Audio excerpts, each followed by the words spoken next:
à 2018, inauguré 2018, où j'ai été demandé, parce qu'ils sont passés commande, pour que j'écris une œuvre dans l'espace public de l'université de UBC à Vancouver. Et mon travail, toujours, elle questionne beaucoup qu'est-ce que c'est l'espace public. L'espace public, toutes les œuvres, pour moi, qui doivent être dans l'espace public, doivent être quelque part liées à la politique, parce que c'est là où tout est permis ou pas permis, à travers comment on gère notre espace public, et qui est plus intéressant pour moi comme artiste que dans les musées, qui c'est bien aussi, les galeries, où soi-disant les livres protégés par les murs et les gardiens. Et pour moi, j'ai plutôt travaillé dans l'espace public et à travers des commandes, qui est les liens les plus anciens entre l'artiste et la société. Parce que la commande peut divulguer tout de suite est-ce qu'on est dans un espace démocratique ou dans un espace où ils vont dicter, dictature. Et quoi faire, comment faire, et pour moi, c'est ça, travailler à travers les commandes, c'est très intéressant. Alors à UBC, l'université m'a dit voilà, on aimerait bien avoir une œuvre cette fois. Et moi, je commence toujours avec une recherche d'un temps. Et les choses qui apportent aussi comment l'œuvre rencontre la réalité. Parce que faire, par exemple, quand je proposais, après une recherche, cette ville qui est très jeune, 135 ans, et les lieux de l'université ont découvert des arbres gigantesques qui aujourd'hui ils sont absents. On ne sait pas pourquoi ou comment. Il n'y a pas d'histoire. Alors j'ai cherché. Et j'ai trouvé qu'ils ont été juste coupés par les marins japonais qui étaient juste largués sur ces côtes-là à l'époque. Et ils coupaient chaque arbre pour donner ça à la ville de Vancouver en train d'être construit. Et c'était un moment charnière avec l'histoire indigène, l'Indien de ce lieu, parce que les terrains leur appartiennent. Et jusqu'à maintenant, l'histoire était horrible. Les colonisations, tout. Et du coup, pendant mon temps de recherche, il y avait une chose qui commençait à se bouger. Et pour moi, c'était une chose magnifique parce que j'étais témoin d'une situation où les noms des rues de l'université qui est autonome de la ville a changé. Et du coup, les noms des rues ont été en monspion. Et je me suis baladée là, ils ont été en train d'ériger des totems par les artistes indigènes. Et alors les totems, ils sont faits d'arbres. J'ai aussi cherché comment les indigènes réalisent pour voir les arbres. Ils ne les voient pas, ils n'utilisent pas l'image des arbres. Et j'allais vraiment parler avec beaucoup de gens qui travaillent sur l'imagerie. Il n'y a pas d'image des arbres, il n'y a pas d'image de l'océan. Et c'était fascinant de voir comment l'absence de l'image, certes, peut être importante pour moi. Alors j'ai décidé, un jour, j'avais cette idée de faire un nombre de ces arbres disparus. Qu'est-ce que c'est un nombre? Un nombre, c'est quelque chose qui bouge, qui change tout le temps, avec la lumière. Un nombre qui est figé est quelque chose qui nous arrête. Et je voulais aussi utiliser l'espace, cet espace qui est normalement, qui est pas important. On passe. C'est presque une œuvre pour les oiseaux. pour les Google Earth. Vous pouvez les voir. Et j'ai décidé de faire un an. Pour le faire, il y avait la question où je vais mettre quelque chose de 100 mètres de longueur, de 20 mètres de largeur, et un jour, ils m'ont donné le droit de faire sur cette grande place, à côté où les étudiants s'appellent les nids. Il faut aller voir, c'est magnifique cet endroit. Et ils passent tout le temps. Comme ils passent, ils ne peuvent pas les voir. Et il faut être plus haut pour les voir.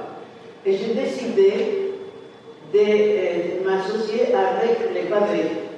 Il fallait qu'il pour créer cette image, mon dessin, il fallait changer 25 000 de ces briques, de ces pavés, pour créer. J'ai utilisé 3 couleurs, les noirs, les gris et cette blanc, gris, pour faire un mouvement un peu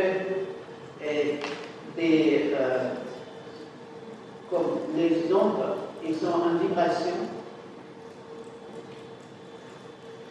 Et comme on se balade devant, par-dessus on ne voit pas cet arbre.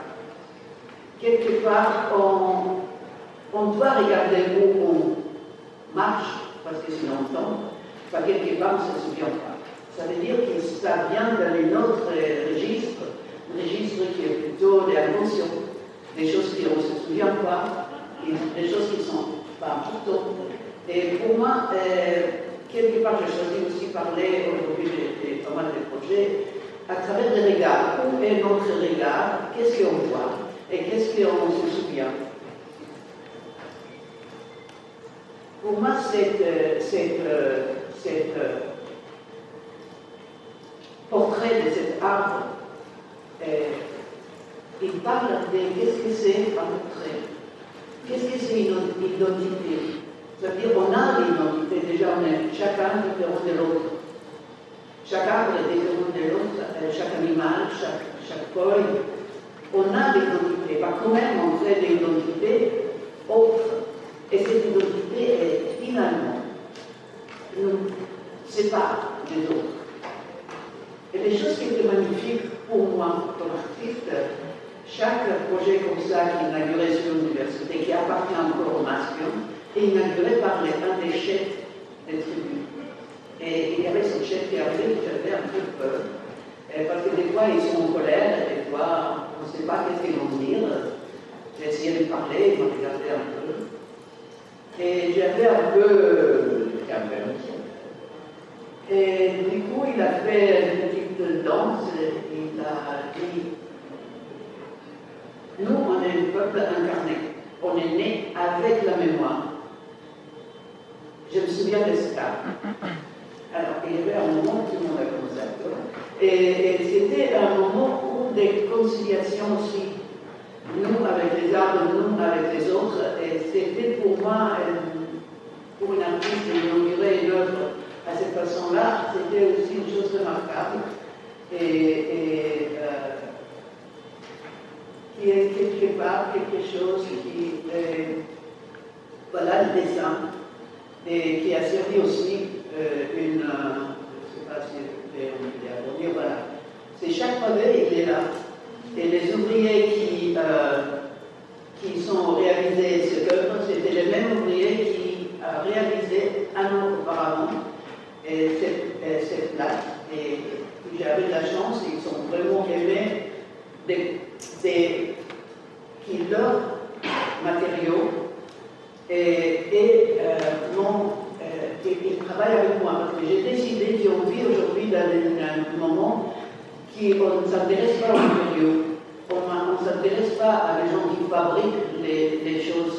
Et j'ai décidé que les matériaux doivent dicter et il a créé cette petite civilisation, parce que je pourrais aussi couper chaque pavé. J'ai décidé que non, et finalement j'ai profité bien, parce que finalement il m'a proposé une civilisation qui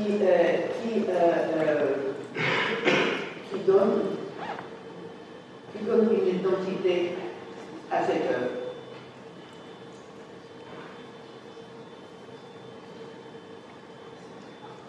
Alors, je vais passer tout de suite avec une autre œuvre qui était très importante pour moi et que j'ai créée il y a très longtemps.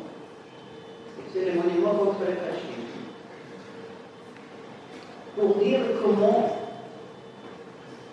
qu'est-ce qui m'inspire à avoir l'idée et comment je laisse l'idée me dicter la réalisation.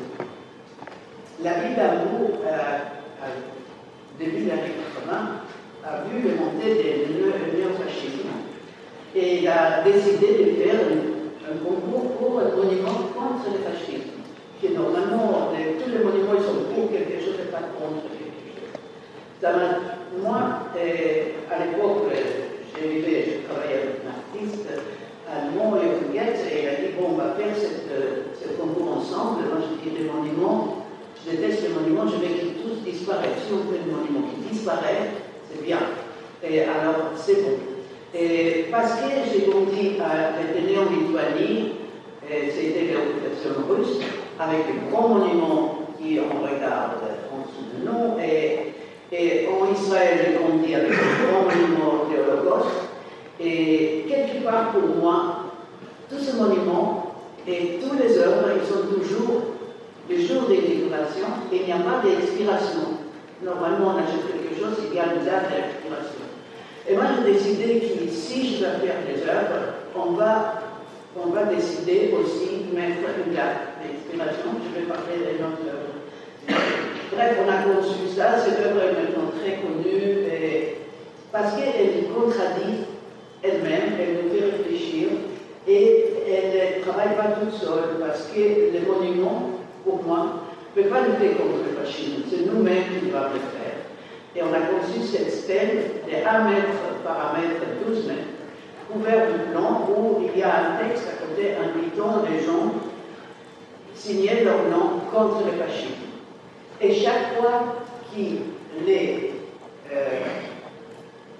cette place où on peut atteindre est remplie, il y a une possibilité d'ouvrir des grands boulots comme ça pour les faire descendre.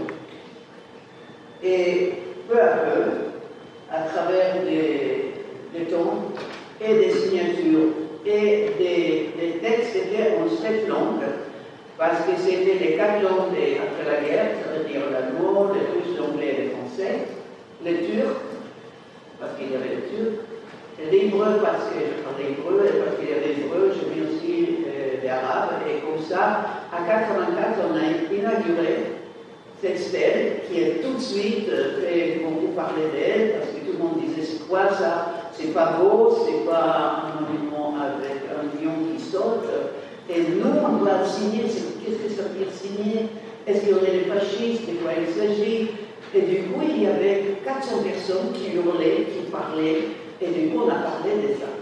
Et chaque fois qu'il fallait descendre la stèle, il y avait une grande discussion, il y avait beaucoup de discussions, et pour moi, c'était le but, un peu, d'avoir des discussions, mais c'était pas facile, avoir une œuvre qui...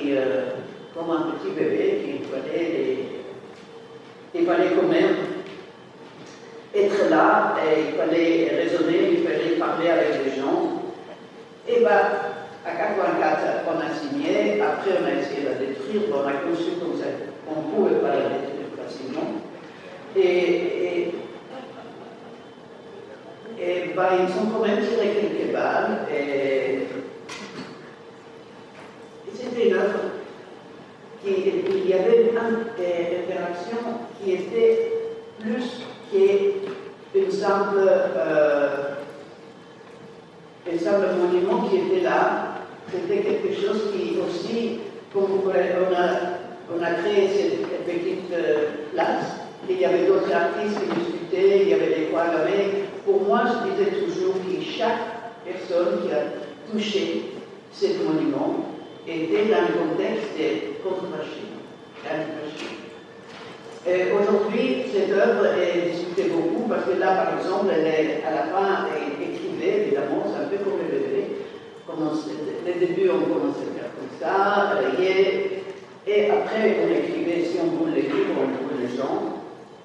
Et quelque part, c'était même, voilà, même les Russes, on trouvait parce que là, le mur a tombé à 89, et il y avait des gens de partout qui venaient et visiter cet endroit, qui aujourd'hui, le monument a complètement descendu, ça c'est justement un an avant.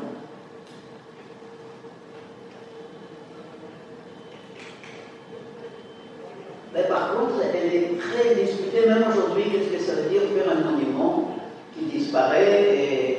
Et bon, pour un artiste, c'est aussi difficile d'avoir une œuvre qui disparaît.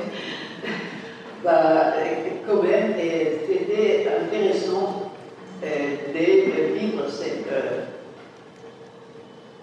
Aujourd'hui, on peut voir, vous voyez, ces vitres, on peut quand même voir un peu à travers cette vitre qui, je voulais ver la lumière. Je voulais que les gens voient leur mémoire pour des choses, et on a mis quand même des textes avec des images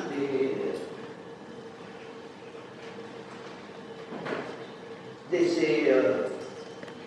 Voilà.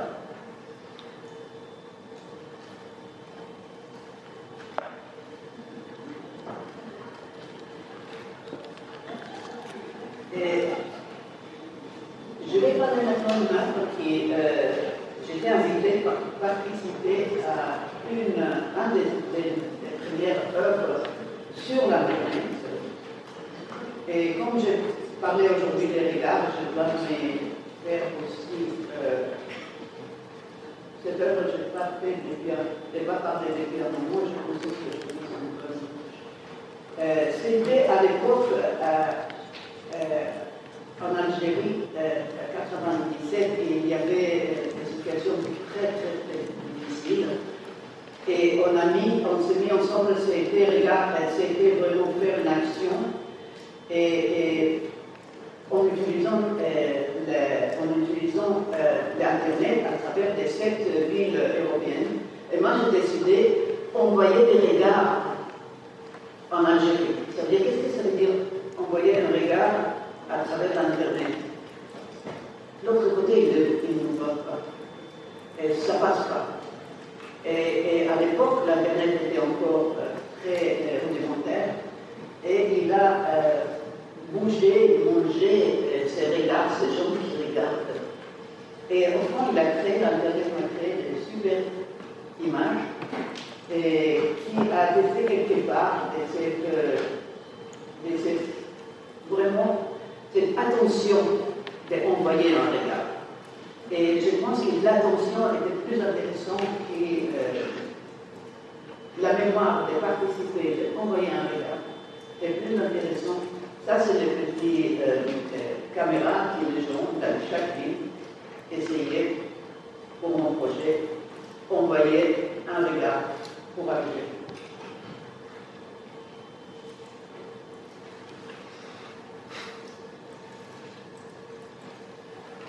Les prochaines œuvres, j'ai été invitée en Suède pour Jaspis, c'est une très bonne résidence. Et en préparation, je me suis interrogée sur les Samis. Et tout le monde me disait, ah, les Samis, ils habitent tous à Stockholm, ils ne sont plus là. Moi, c'était en 2002. Oui. J'ai juste une question. On a précédemment avec les regards pour l'Algérie, les gens qui choisissent comment c'était des personnes justement la série. Comment Pour l'œuvre juste précédemment. Oui. J'ai une question rapide, je technique.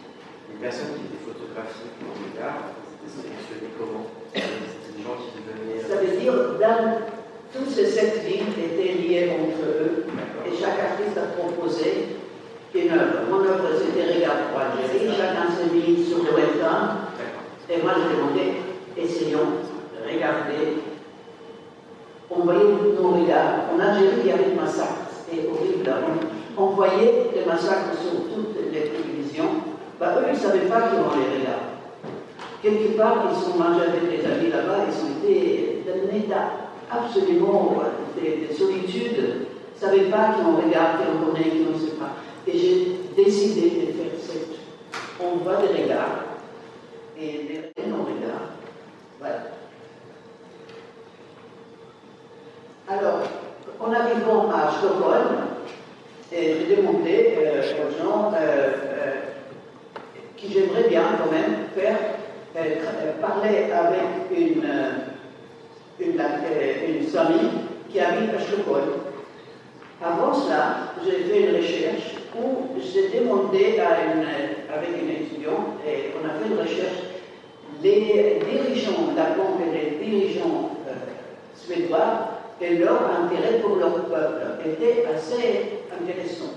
Alors j'ai pris tous ces belles attentions politiques et Osasima était d'accord pour qu'ils participent à ce projet. J'arrivais chez elle à la maison à Stockholm et j'ai lu tous ces belles mots politiques. Elle m'a regardé, elle a commencé à parler comme une fleuve sans pas, des son problèmes privés, personnels, comment elle ne peut pas chanter les chansons, la bande, comment sa mère voulait avorter, comment elle m'a... Tout était sur une parallèle personnelle de sa vie. Je l'ai demandé après de venir avec moi où il était né. On a pris l'avion, les trains, on a fini à Karlshamn, de cette petite ville au nord entre Finlande et la Suède, où il était né. Et là, j'ai mis dans ses oreilles qu'est-ce qu'il m'a raconté à Stockholm. Et je l'ai filmé, c'est écouter elle-même. I think I was very angry as a child. But then somehow, one of my weaknesses as a human is that I hide that anger.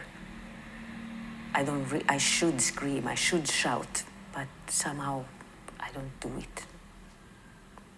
Maybe I don't dare to do it. I have this very strong memory of this rage just coming up as a child. I think I was about 10 years old. And there was not very much knives in my home because of us dealing with reindeers and meat and that kind of things. I remember I took this big knife and I just took it and I started to hit on the table. And I remember my father and my mother were trying to hold me back and pull my hands away. And it was just, I had to do it. I had to do it. And still today when I go to my father's house, I can see the marks on the table and I remember at that moment. I mean, it was tough in many ways. Of course, we all have it tough as individuals. It's part of life. It's a part of our humanness, this rage, disappointment. My God, I get disappointed even today, even though I understand why I get disappointment. Still, I get hurt from the disappointment. But I feel like in one way, because I come from Sami culture, and when I was brought up, Sami people were not respected. Our language was made fun of. Our traditions were made fun of. So for me, I had a sort of a double disappointment I had to carry. When I was brought up, our traditional singing was not heard. Our yoiks were not heard because that was the time of oppression. Everything Sami was sort of blah. Doesn't sound like anything. It sounds like something boring, monotonous. But my mother, she taught me the songs in secrecy, and she told me not to tell anybody that I was learning these songs because that would put me in trouble. And then when I was brought up...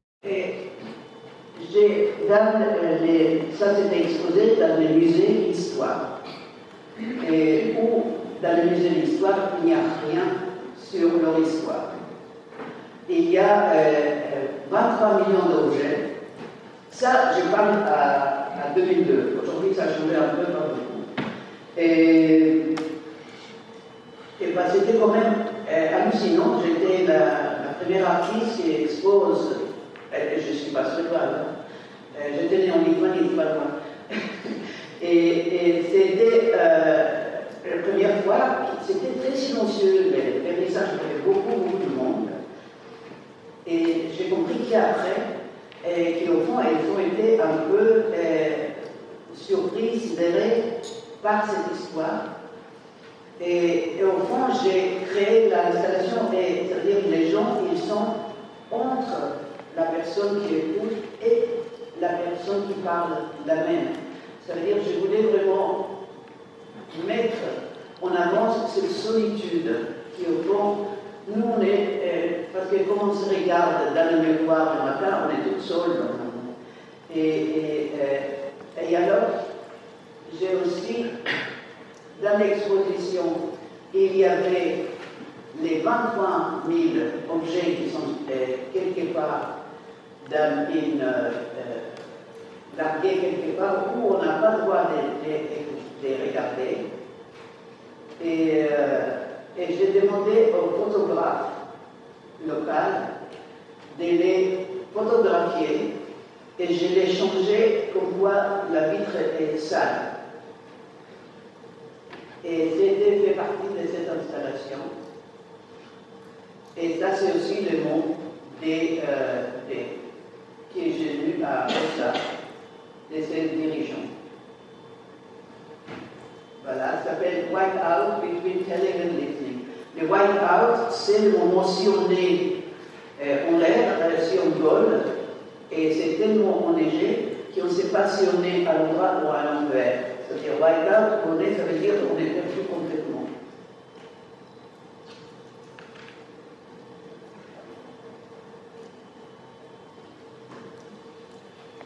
Avec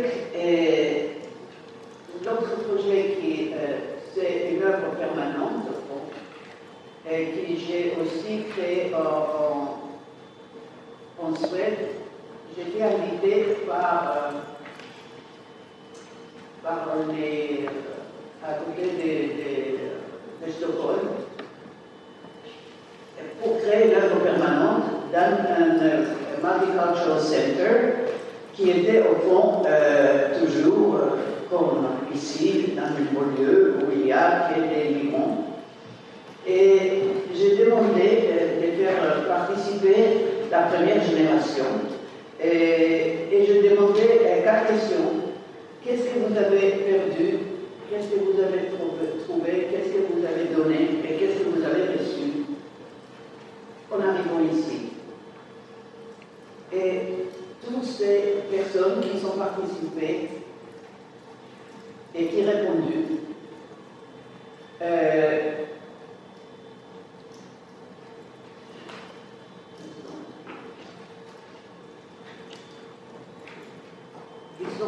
je les ai demandé à écouter leurs propres réponses et je les filmais en train d'écouter leurs propres réponses.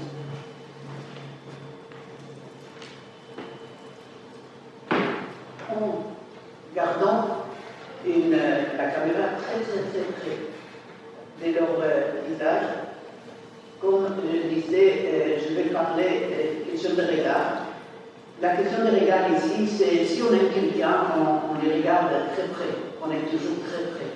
C'est la seule moment qui on est vraiment avec les bébés, avec les gens qui on regarde, ou les gens qui on est en relation très proche. Et je voulais justement être très proche.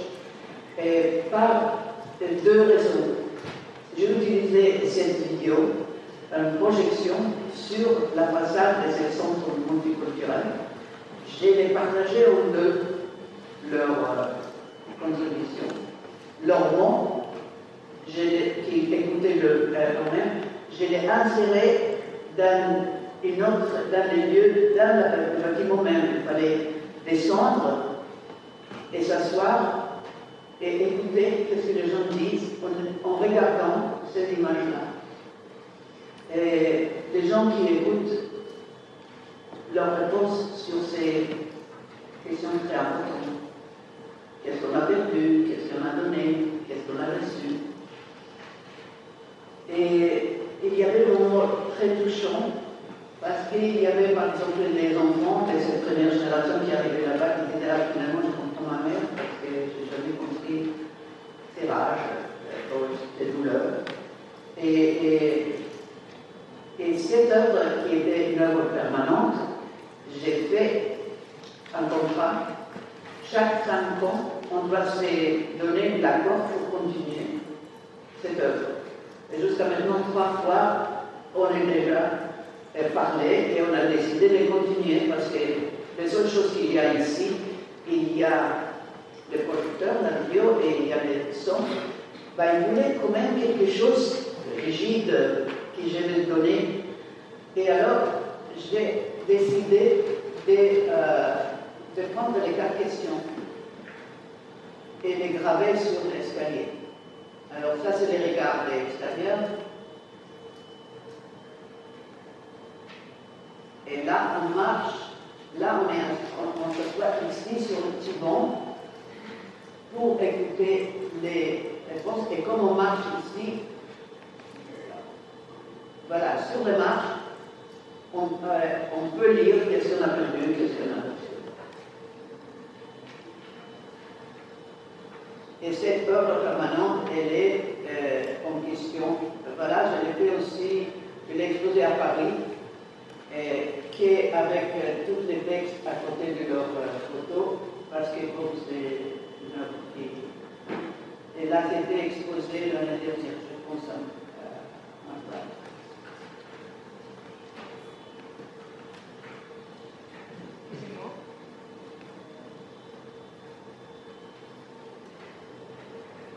Excusez-moi, une question.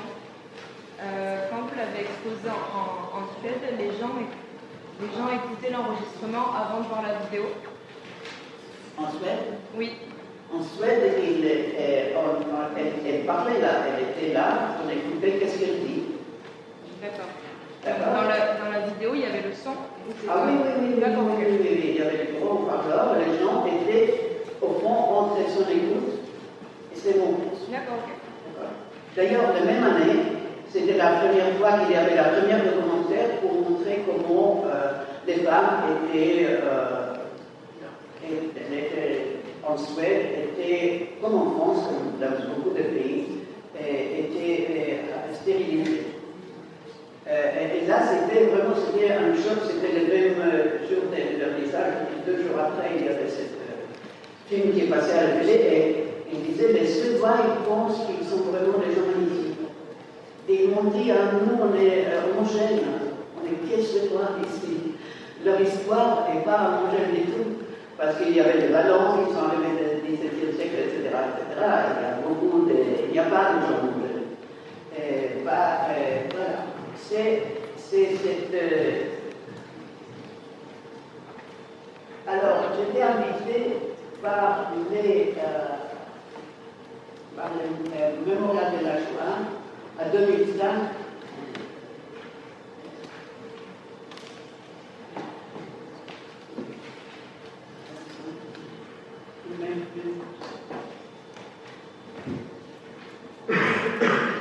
J'étais invité par le mémorial de la Shoah il y a à 2005. Ça marche un peu. À travailler avec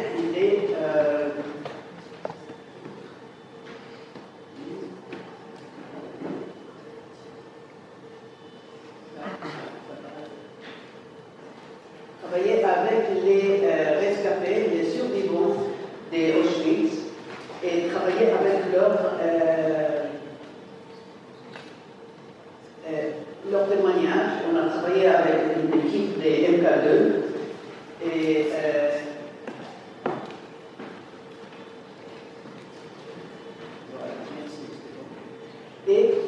j'ai fait une proposition qui était acceptée où j'ai travaillé avec les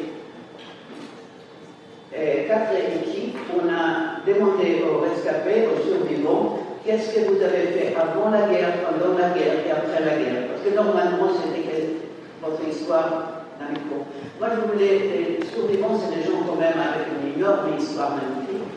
Et je voulais la ouvrir vraiment plus.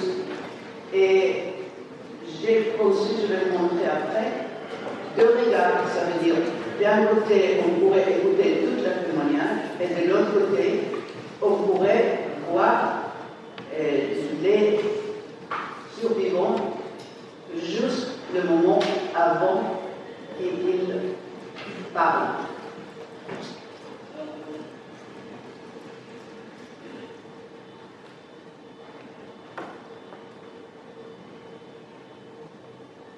Parce que les mots qui nous disent, c'est vraiment un service pour nous. Leur vécu, c'est pas par le mot, c'est par leur corps et par d'autres moyens que je ne pense pas. L'idée m'a paru comme d'autres idées toujours. M'a paru comme ça. On ne peut pas montrer qu'est leur monde parce que on va penser qu'on écoute. Je voulais mettre sur autre chose et au fond, j'étais impressionnée par leur beauté. Et la beauté était là parce qu'ils sont venus vraiment nous donner quelque chose qui est important. On les voit aller dans les endroits qui, pour moi, au niveau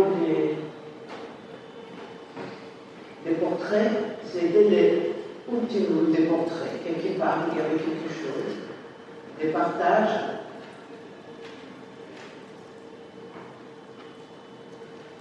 Qui sincère d'une façon incroyable.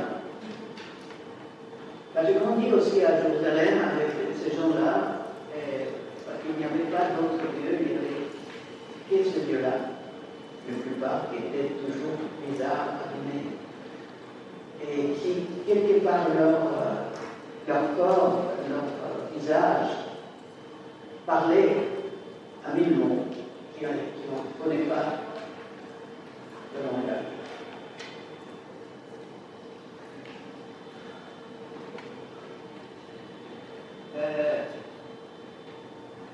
Voilà, ça c'était l'installation d'un hôtel de ville au milieu de Paris. J'ai conçu 4 tables rouges où, avec 60 lecteurs DVD, on pourrait écouter tout et à partir de 2h jusqu'à 7h, 9h. Et de l'autre côté, on voyait ces gens-là en train de s'écouter soi-même. Et l'exposition était toujours pleine, il y avait toujours des gens qui faisaient la queue. Et elle était très bien accueillie, elle était très belle. On a travaillé avec on a travaillé 3 mois à la filée. Parce qu'il fallait vraiment, tout le monde voulait avoir, à l'époque, on pensait que c'était, et eux aussi, ils ont été très beaux, ils ont été très bien habillés, ils savaient que ça, c'était un des derniers moments où on va écouter leur témoignage, c'était 2005. Depuis, je pense, tout le sujet des témoignages on est beaucoup plus conscient, on est beaucoup plus ouvert à ça. Et il y a quelques-uns de ces témoignages entiers sur les sites des mémorials de la Shoah. L'année dernière, on a projeté cette vidéo sur la façade des Halles. On passe des mémorials. Et moi, je trouve quand même les gens, ils sont venus là, ils ont été curieux, ils voulaient savoir, ils voulaient écouter, ils voulaient regarder. Je l'ai montré cette œuvre après, où je me vends, où j'avais une grande exposition et aussi dans d'autres musées, et sans avoir de DVD. Et les gens disaient toujours, on savait de qui il s'agissait, et ils restaient, regardaient ces gens-là qui, pour moi, il y avait une sorte d'une beauté qui s'ouvrait les moments qu'on écoutait.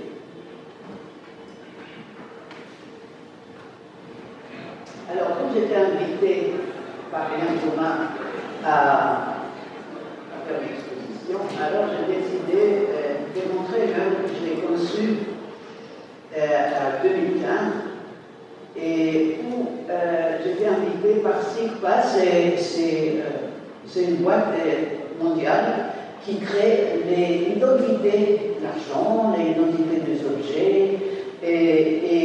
Par exemple, c'est quoi l'identité de l'argent? C'était les verres de dollars vont être toujours les mêmes verres. Et alors, ils faisaient le pigment et qui fournissait à tous les régimes. Et moi, j'ai décidé, après avoir vraiment écouté et voir dans tous les ateliers où ils fabriquent toutes les quantités des cigarettes, de tout. Et j'ai décidé de créer, moi, l'artiste, en 3D, les iris. Ça veut dire qu'il est l'objet ultime de notre identité. Et je l'ai créé en 3D.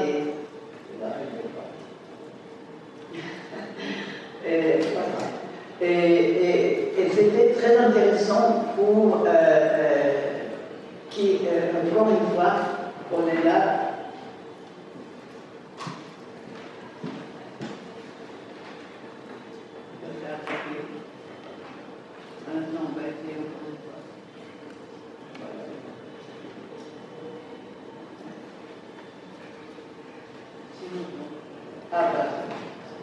Alors, j'ai fait ces iris, ça veut dire que je les sculpté chacune dans les 3D, c'est une vraie façon de sculpter, pour dire, voilà, on est là dans cette position d'essayons de créer les objets d'identité.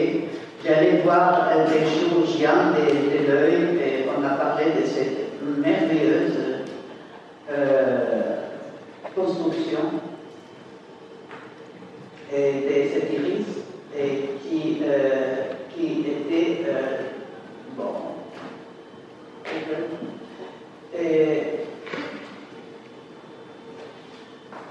Et c'était très bien dans l'exposition qui était dans l'expo. Ça marchait très bien, ça a réveillé toute l'architecture, ça a causé avec l'architecture, avec tous les ronds. Moi j'aime beaucoup, je ne sais pas pourquoi, mais vraiment compliquer la vie et travailler beaucoup avec les ronds. Les ronds, c'est la forme la plus difficile.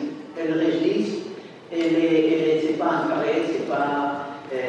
Elle résiste parce qu'elle est aussi, c'est les globes, c'est tous les astres, c'est. Quand même, comme vous voyez, j'ai travaillé beaucoup de fois avec les ronds, par exemple, les doubles horloges. Parce que quelque part, si on arrive à communiquer quelque chose d'intéressant avec cette forme, on arrive à toucher quelque chose qui est peut-être satisfaisant. Voilà, je pense de ma part. Je sais que maintenant.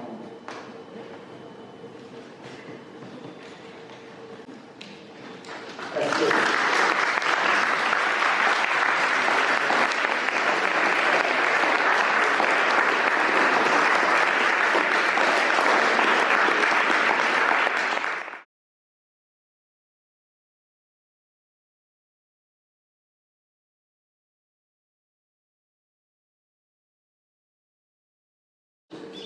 oui, des fois, c'était intéressant au Japon.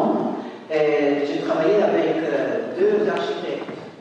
Et alors, on a décidé, et on a eu le budget, pour faire un lieu de silence entre chaque installation.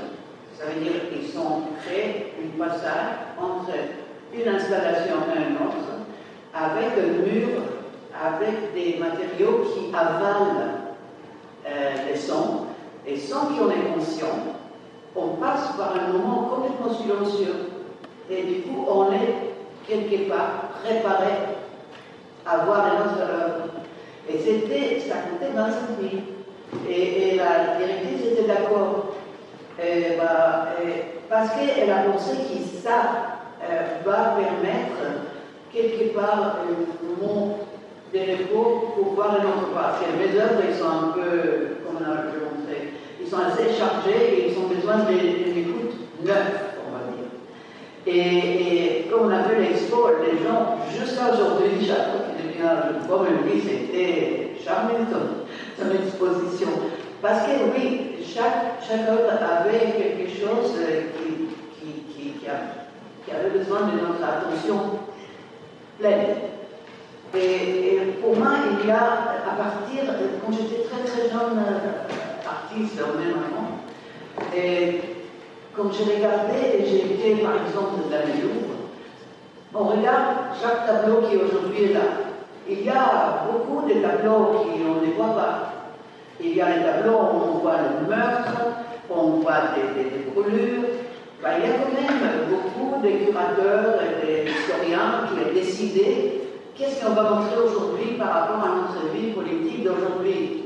Moi j'étais au Mexique et j'ai vu des œuvres là-bas dans le National Gallery et j'étais je ne pouvais pas dormir après parce qu'ils ont été tellement explicites. Maintenant, chez nous, où j'habite ici, où je me balade ici, il y a quand même des gens qui sont passés, qui ont choisi les œuvres par rapport à notre réalité. Ce n'est pas anodin, ce n'est pas innocent, toutes les choses qu'on montre ici. Ce n'est pas tout qu'est-ce qu'il y a un choix.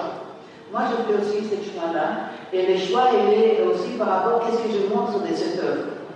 Des fois, je montre l'engagement qui a payé cette œuvre. Parce que pour moi, l'œuvre, ce n'est pas seulement qu'est-ce que j'ai fait, mais qui était le début. C'est dommage que dans les œuvres, dans les lieux d'exposition, on n'a pas la place qu'est-ce que l'artiste a lu, qu'est-ce que l'artiste a vécu. Peu à peu, on commence à penser qu'il y a plus que cette chose seule qui en montre. Et pour nous, comme artistes ou historiens, on s'élève. Et c'est très très important d'avoir cette responsabilité parce que pour moi, il y avait l'urgence. Il fallait une urgence pour créer une œuvre. C'est pas. Comme je dis, j'aime bien la commande, et quelque part j'ai eu la chance d'avoir des commandes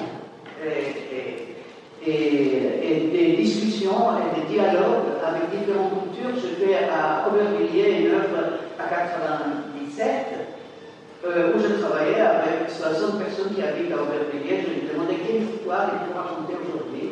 J'ai demandé la même question et j'ai accueilli tous et ils pourraient me dire qu'est-ce qu'il faut raconter aujourd'hui, me dicter où le filmer et quoi filmer. Je donnais tout mon pouvoir à eux et aussi les gens de Marseille, les gens en Angleterre et en Suède. C'est-à-dire que j'avais 600 personnes plus ou moins qui sont répondues à cette question. Et qui j'ai édité. Alors, ça veut dire, il y a des gens, il y avait par exemple une personne âgée qui m'a parlé 45 minutes. Je l'ai filmé 45 minutes, j'ai édité 1 minute et demie. Lui, il avait un problème, c'est parler vraiment alors qu'il est passé partout. Moi, j'ai mis 3 jours pour réduire ça.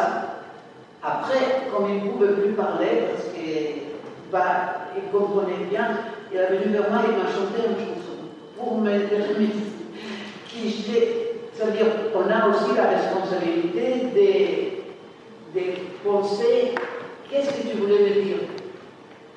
Pas seulement l'image, mais aussi qu'est-ce que tu voulais me dire. Et on prend ce risque de s'avouer.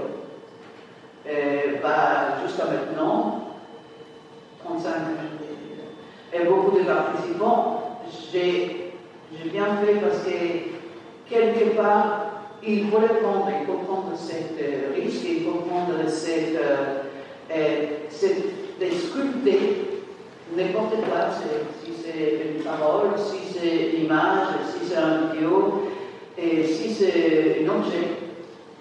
Et pour moi, c'était toujours, comme je disais déjà, une urgence, mais l'urgence produit quelque chose qui si j'ai une idée, je ne peux pas dicter à mon idée quoi faire.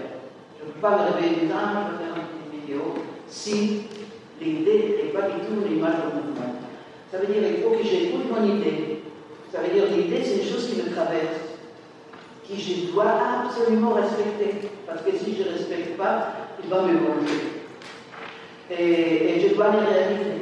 Et je dois faire tout pour les réaliser exactement comme il veut. Ça veut dire, moi, comme artiste, j'ai rien à faire le moment que j'ai une idée et que j'écoute mon idée en disant, d'abord, je comprends qu'est-ce que c'est l'écoute, comment on peut écouter sans être moi. Et ça, c'est un exercice très intéressant. Et pour être en rapport de vérité, qu'est-ce que c'est vérité? C'est les questions-là qui sont très importantes, qui sont à notre responsabilité.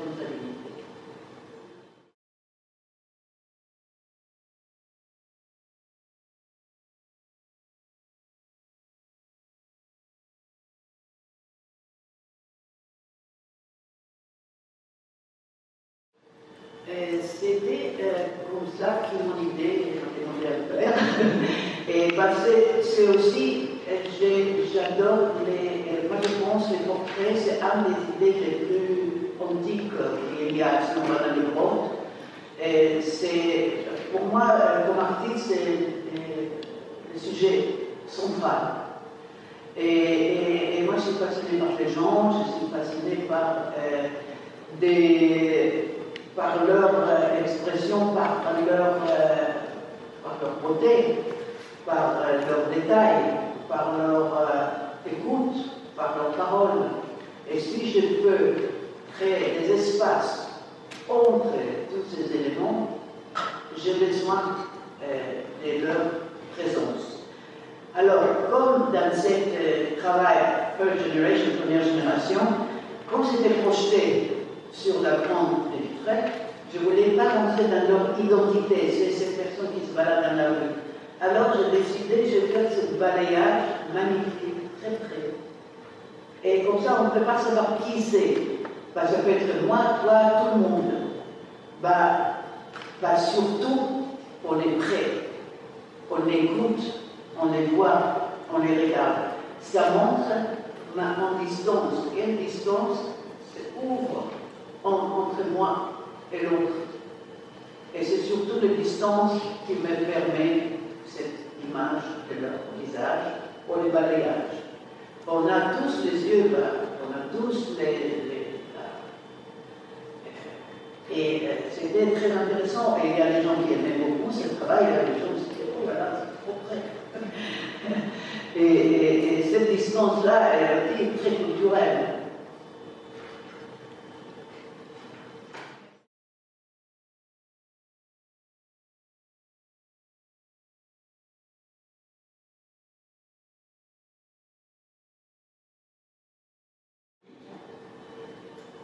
Voilà, oui, c'est une belle question. Normalement, c'est très rarement que je travaille avec le privé et le contraire. Moi, je voulais tout savoir. Je rentrais dans tout le monde est considéré que je pourrais, parce que je disais aux dirigeants, moi, je dois voir tout. Et alors, ils m'ont permis d'aller partout. Et c'était incroyable. J'ai même les petits échantillons de couleurs, de pigments. Et pour moi, c'était important, justement, montrer. J'étais même à Rio de Janeiro pour voir une grande usine qui est au milieu de la jungle, et de voir les gens travailler l'identité de l'objet. Et après 6 mois, j'ai arrivé avec mon idée qui était créer 10 iris. Moi, j'ai créé les iris. Et ils m'ont dit, ah, c'est très intéressant, qu'est-ce que vous dites? Parce qu'on est justement avant le moment de s'intéresser les traçages des iris, des identités, tout ça. Voilà, alors, moi, j'étais complètement libre. Moi, j'ai une question. Je pensais au monument que Hans Hack avait réalisé à Grasse. Hein, c'est ça, en Autriche. Tu étais là. Je trouve que c'est une forme, finalement, de relation et toi. Il y a une tonalité différente. Lui, il travaille sur les firmes, donc il va en effet aller dans une critique directe. Et toi, tu dis justement, je ne critique pas directement, je montre, je donne à voir. Comment est-ce que tu regardes le travail de Hansacker? Bon, comme Jorgen et Hansacker, ils sont allemands.